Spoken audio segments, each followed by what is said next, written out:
जय श्री महाकाल दोस्तों, आप सभी मित्रों का Hindi by Pachauri sir channel पर स्वागत है। आज 3 अगस्त पवित्र त्यौहार का दिन है।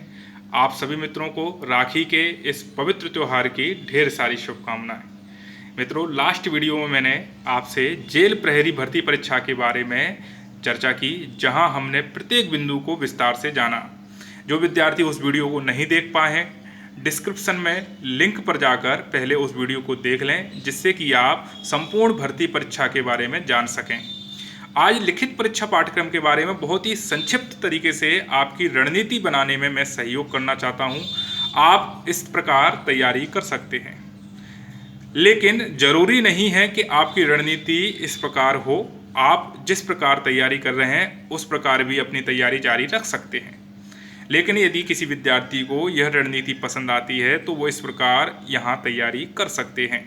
मित्रों, मैंने बताया था आपको कि लिखित परीक्षा पाठ्यक्रम में 5 भाग पूछे जाएंगे, जहाँ सामान्य ज्ञान, सामान्य हिंदी, सामान्य अंग्रेजी, सामान्य गणित और सामान्य विज्ञान। इन 5 भाग से प्रत्येक भाग से 20-20 प्रश्न पूछे जाएंगे, जो कि आपके 100 अंक के होंगे। मित्रों, आज 3 अगस्त का दिन है और 3 नवंबर आपकी परीक्षा दिनांक है, अर्थात आपके पास कुल मिलाकर 3 महीने हैं आपकी तैयारी के लिए।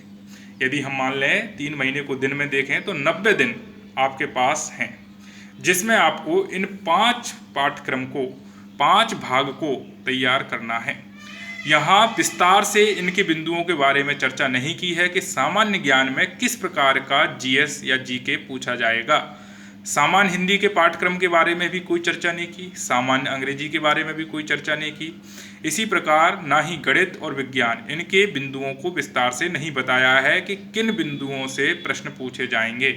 सिर्फ इतना लिखा हुआ है कि 10वीं स्तर का सामान्य ज्ञान होगा, या 10वीं स्तर की सामान्य हिंदी होगी, 10वीं स्तर की सामान्य अंग्रेजी होगी, 10वीं स्तर का सामान्य गणित होगा। यानी कि आपसे जो भी पूछा जाएगा वो 10वीं स्तर का होगा, 10वीं क्लास तक के स्तर का होगा। लेकिन यहाँ मैं आपको बता दूँ कि इस क्रम से कोई आशय नहीं है। यहाँ आपको आपके स्वविवेक से यह डिसाइड करना है, यह निश्चित करना है कि आपको किस भाग को कितना पढ़ना है और किस प्रकार आपकी रणनीति बनानी है कि आप 100 में से इतने अंक लेकर आएँ जिससे कि आपकी सफलता सुनिश्चित हो। आपको बता दूं कि आपको प्रत्येक भाग से अच्छे से अच्छा करने का प्रयास करना है, और यह आप किस प्रकार करेंगे इसको मैं बताने का प्रयास करूंगा।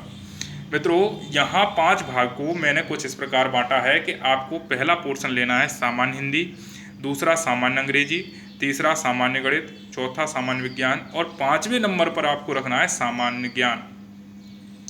सामान्य विज्ञान और सामान्य ज्ञान में अंतर इतना है कि यहाँ सिर्फ आपसे साइंस से संबंधित प्रश्न होंगे, जबकि सामान्य ज्ञान में आपका हिस्ट्री, ज्योग्राफी, पॉलिटी, विविध, मध्य प्रदेश, करंट अफेयर्स एवं सभी बिंदुओं पर इतने सारे प्रश्न बनते हैं। और यह 20 नंबर का जो भाग है सबसे जटिल और सबसे कठिन आप इसे मान सकते हैं, इसलिए इस भाग को मैंने सबसे अंत में रखा है। और अब आपको इन 4 भागों को लेकर तैयारी प्रारंभ करनी है, सामान्य हिंदी, सामान्य अंग्रेजी, सामान्य गणित और सामान्य विज्ञान। इस 90 दिन में से 60 दिन आप इन 4 पोर्शन को तैयार करने में दें। पहले प्रारंभिक 60 दिन आपके लिए महत्वपूर्ण है और आपका लक्ष्य 60 दिन मानकर ही इन 4 भाग को तैयार करें। पहला भाग होता है सामान्य हिंदी। यहाँ आप पार्ट ए में जाकर मेरे हिंदी के पाठ्यक्रम को विस्तार से देखें और संपूर्ण पाठ्यक्रम को आप ध्यान में रखकर तैयारी करेंगे तो आप 20 में से 20 अंक हिंदी में आसानी से प्राप्त कर सकते हैं। वहीं अंग्रेजी की बात करूं तो आप MPSI के 30 अंक के अंग्रेजी पाठ्यक्रम को फॉलो कर इस सामान्य अंग्रेजी को कंप्लीट कर सकते हैं, जिससे कि आप यहाँ 20 में से 20 अंक अवश्य प्राप्त कर पाएंगे।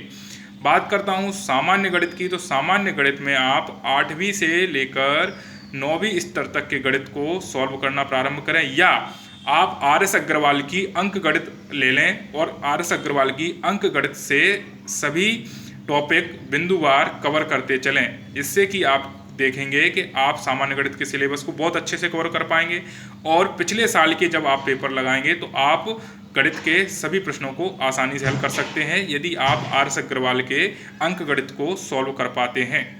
बात करता हूँ सामान्य विज्ञान, तो आप स्पीडी की सामान्य विज्ञान की एक पुस्तक आती है जिसे आप ले लें और वहाँ से आप सामान्य विज्ञान को तैयार करना प्रारंभ कर दें, जिससे कि आप विज्ञान में 20 में से 20 अंक प्राप्त कर सकते हैं। तो यहाँ सामान्य हिंदी के लिए आप लूसेंट की पुस्तक ले सकते हैं, अरिहंत की पुस्तक ले सकते हैं, लेकिन लूसेंट की पुस्तक बेस्ट है। आप सामान्य हिंदी, साथ में मैं जो वीडियो बना रहा हूँ उसे भी आप रेगुलर फॉलो करें, जिससे कि आप हिंदी में यदि आपको किसी प्रकार का डाउट आता है तो आप वीडियो के नीचे कमेंट करके पूछ सकते हैं।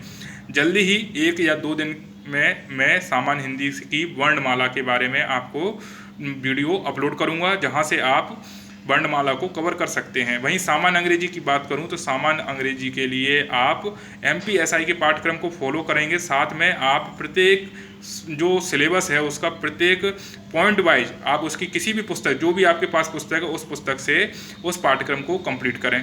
सामान्य गणित के लिए मैंने आपको बता ही दी कि आर.एस. अग्रवाल की अंक गणित, सामान्य विज्ञान के लिए आप स्पीडी को ले लें और वहाँ से तैयारी करें। अब बात करते हैं अंतिम भाग की, 5वें भाग की, जहाँ मध्य प्रदेश और विविध आपको पढ़ना है। मित्रों, आप सामान्य ज्ञान में सब कुछ नहीं पढ़ सकते, आप ना ही लूसेंट को रट सकते हैं, ना ही आप, यदि आप पहले से तैयारी कर रहे हैं या पहले से आपने उन सब्जेक्ट्स को पढ़ रखा है, जब भी आपसे मैंने कहना चाहूँगा कि सामान्य ज्ञान में आप इन 3 चीज़ों को फॉलो करें जेल प्रहरी भर्ती परीक्षा में। पहला है आप मध्य प्रदेश सामान्य अध्ययन को कवर करें पूरा। इसके बाद आप लूसेंट की जो विविध है, चाहे वो हिस्ट्री के लास्ट में दी हो, चाहे वो पॉलिटी के लास्ट में दी हो, चाहे वो ज्योग्राफी के लास्ट में दी हो, और अंत में जाकर विविध का एक पोर्शन दिया हुआ है लूसेंट में। इस विविध को यदि आप अच्छे से कवर कर लेते हैं तो आपसे बहुत सारे प्रश्न सामान्य ज्ञान के बन जाएंगे। तो आपको मध्य प्रदेश बहुत अच्छे से पढ़ना है, ज़्यादा से ज़्यादा प्रश्न मध्य प्रदेश के सॉल्व करना है, विविध सॉल्व करनी है। मध्य प्रदेश की पुणेकर की ऑब्जेक्टिव पुस्तक आती है, आप उन ऑब्जेक्टिव प्रश्नों को लगा सकते हैं और मध्य प्रदेश के संपूर्ण उस ऑब्जेक्टिव बुक को जब आप कवर कर लेंगे तो आपका यहाँ से सिलेबस कवर हो जाएगा। बात करता हूँ विविध की, तो विविध में आप लूसेंट से सब संपूर्ण विविध को कंप्लीट कर सकते हैं और करंट अफेयर्स के लिए आप स्पीडी की ही करंट अफेयर्स आती है, उसको पढ़ लेंगे तो आपका काम बहुत आसानी से हो जाएगा। मित्रों, आप ध्यान रखें कि यह 60 दिन का समय आपके लिए बहुत महत्वपूर्ण है। यदि इस 60 दिन में आप अपने इन, जिस प्रकार मैंने आपको बताया है, पहले इन 4 पोर्शन को अच्छे से कवर करें और बाकी के जो 30 दिन बचेंगे उस 30 दिन में आपको इन 4 सब्जेक्ट्स का रिवीजन करना है और इस 5वें पोर्शन को आपको तैयार करना है। इस प्रकार की आप रणनीति बनाकर चलेंगे तो आप 100% मैं कह सकता हूं कि सफल होंगे। ध्यान देने वाली बात यह है कि आप आज से ही निश्चित करें कि यदि आप 6 घंटे किसी भी टॉपिक को पढ़ते हैं तो आपने यदि 12 बजे से पढ़ना प्रारंभ किया है तो आप देखें कि 12 बजे आपको उस टॉपिक के अंदर क्या आता है, और जब 6 घंटे बाद आप उस टॉपिक को कवर करें या 6 घंटे आप लगातार उस टॉपिक को पढ़ रहे हैं तो 6 घंटे बाद आप जब 6 बजे उस टॉपिक को देखें तो देखें कि आपने उस टॉपिक में कितना कुछ सीखा।